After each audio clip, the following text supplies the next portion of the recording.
Olá, professor. Vou explicar sobre o trabalho de associação estatística e probabilidade com variáveis aleatórias e discretas do time New York Knicks. Aqui, a gente faz a configuração básica do dataset. Nós vamos delimitar o, o time, que vai ser o New York Knicks. Nós conseguimos ver as temporadas, que na temporada de 2022 tem 15 jogadores, 2023 tem 13 e assim por diante. Aqui podemos ver as informações e aqui nós definimos a variável nome jogador temporada para facilitar a identificação. Aqui nós verificamos a não permanência dos jogadores na temporada seguinte. Aqui nós criamos a variável, a coluna ID temporada, ID jogador temporada, que combina ID do jogador mais a temporada. Definimos essa variável IDs existentes e criamos a função verifica não permanência, que se a temporada for igual à última temporada, vai retornar um valor nulo. é, e a variável próxima temporada, que é a temporada atual mais um, define o ID do próximo, que é o ID do jogador e a temporada. Aqui a gente verifica se o ID do próximo. Aqui a gente verifica se esse ID não existe no nosso dataset. Se existir, se não existir, marca como true. Então, como nós podemos ver aqui, a função marca como falso esse jogador, porque o ID dele já existe. Se não existisse, iria marcar como true. Como no caso deste jogador aqui, de 2022 para 2023, ele não estava na temporada de 2023. Esse daqui estava na temporada de 2020 e estava na temporada de 2021. Então é false. Aqui nós podemos ver o total de jogadores que contém a variável como true, que são exatamente 3 que não estão permanentes na temporada seguinte. Nesta parte do dataset, nós vamos remover a última temporada, que é a de 2023, porque não tem como comparar ela com nenhuma outra, já que é a última temporada do dataset. E agora eu vou passar para o Lucas, para ele explicar a parte 1 do trabalho. Bom dia, meu nome é Lucas Girão Pontes. Minha parte é a parte 1, parte 3 a conclusão. Primeiramente, eu separei as variáveis utilizadas, pontos, minutos totais, jogos disputados e salários. Cada jogador, peguei todos os dados. Depois fiz um map disso, que indica, por exemplo, que pontos é fortemente associado com minutos totais. Por exemplo, um seria 100%. Por exemplo, pontos é 100% associado a ponto. É 100% associado um com o outro, porque são a mesma coisa. Então, né, é como dizer que pontos é 94% semelhante a minutos totais. Eles têm uma correlação incrivelmente forte, de 94%. Não tanto com jogos disputados, mas ainda assim consideravelmente. Mais da metade da metade. Mas acaba que salário, por exemplo, não é muito influenciado pelos jogos disputados, menos da metade, ou minutos totais em campo. E o ponto acaba influenciando um pouco mais.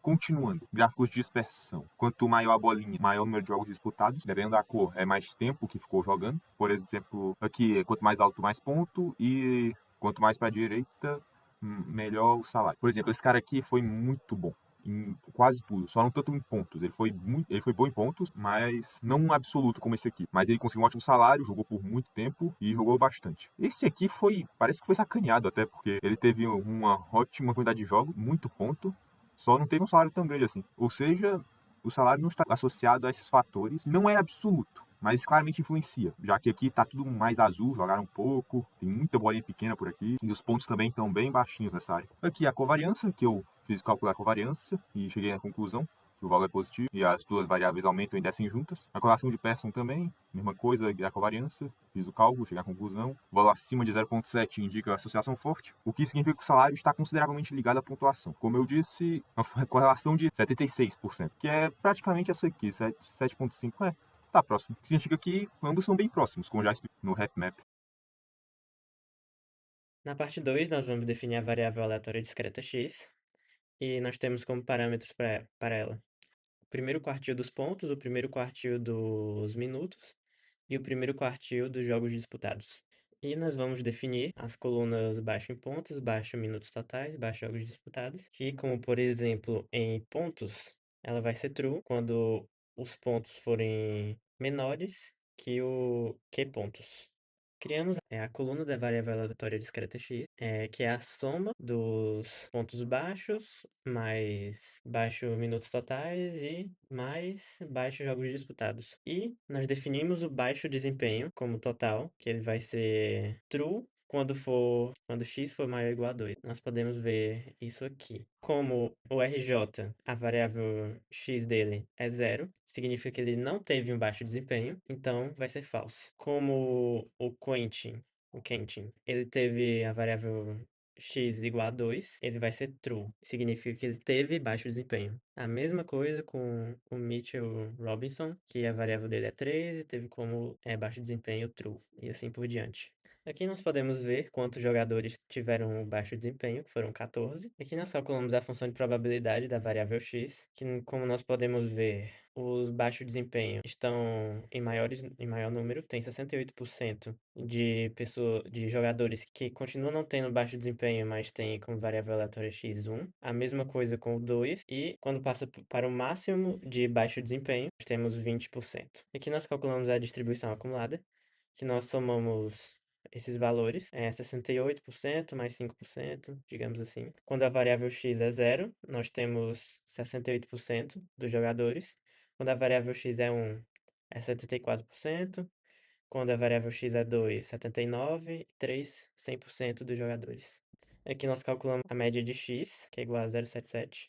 E aqui nós calculamos a variância e o desvio padrão da variável x. E aqui nós temos a indicação da média, que é igual a 0,78, que indica que um jogador de cada temporada apresenta menos de um indicador de baixo desempenho, que é o reflexo da predominância da variável x igual a zero. No entanto, nós temos um desvio padrão de 1,23, que é maior que a média, analisando uma leve dispersão. Os valores de x são levemente puxados pelo grupo de jogadores com o x igual a 3. E agora nós vamos para a conclusão da parte 2. A variável aleatória discreta x, que indica baixo desempenho, por causa do jogador temporada, no New York Knicks revela a distribuição com o comportamento binomial. 68,5% dos casos não apresentam nenhum indicador de baixo desempenho e 20,4% concentram o baixo desempenho, quando x é igual a 3, com os valores intermediários praticamente ausentes, que são 5,6% cada um dos dois, que é o x igual a 1 e o x igual a 2. Ademais, observa-se que o evento de baixo desempenho, quando x é maior que 2, ocorre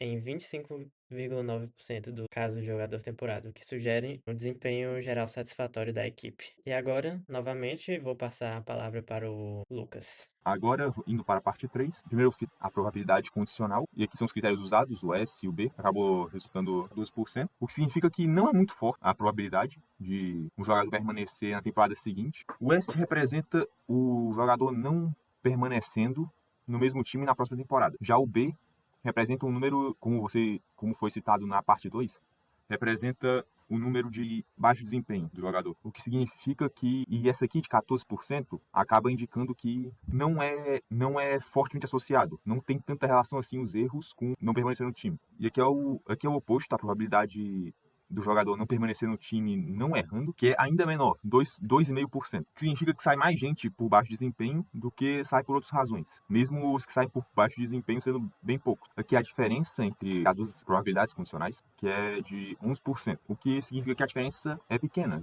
De 14% para 2% é muito melhor que 60% para 30%, por exemplo. Não mudou tanta coisa assim. Não parece que esse é o principal motivo de estarem saindo, se é o desempenho ou não. Parece ser outro fator. Aqui as conclusões finais baseadas nos que foi solicitado no AVA.